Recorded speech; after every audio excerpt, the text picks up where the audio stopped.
নমস্কার, আপনারা দেখছেন সময় কলকাতা। সময় নিউজ নিয়ে রয়েছে আমি সৈকত। চোখ রাখবো বিস্তারিত খবরে।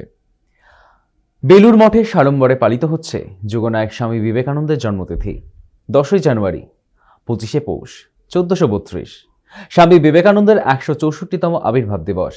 ইংরেজি ক্যালেন্ডার অনুযায়ী 12ই জানুয়ারি স্বামীজির জন্মদিন হলেও বেলুর মঠের রীতি অনুযায়ী জন্মতিথিতেই এই আবির্ভাব দিবস পালিত হয়। সেই নিয়ম মেনেই আজ সকাল থেকেই সেজে উঠেছে বেলুর মঠ। রীতি অনুযায়ী ভোর 4:45 শ্রীরামকৃষ্ণদেবের মন্দিরে মঙ্গল আরতি দিয়ে অনুষ্ঠানের সূচনা হয়। এরপর স্বামীজির মন্দিরে ধারাবাহিকভাবে হবে স্তবগান, বেদপাঠ। সকাল 7টায় বিশেষ পুজো ও হোম, হবে উচ্চাঙ্গ সঙ্গীত, ধ্রুপদ, খেয়াল।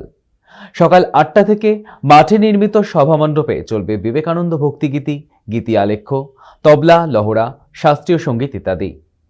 দুপুর 11টা থেকে শুরু হবে ভোগ বিতরণ। সকাল থেকেই দূর দূরান্ত থেকে বেলুর মঠে হাজির হয়েছে অগণিত দর্শক ও ভক্ত। এই উপলক্ষে আজ সারাদিন খোলা থাকবে বেলুর মঠ।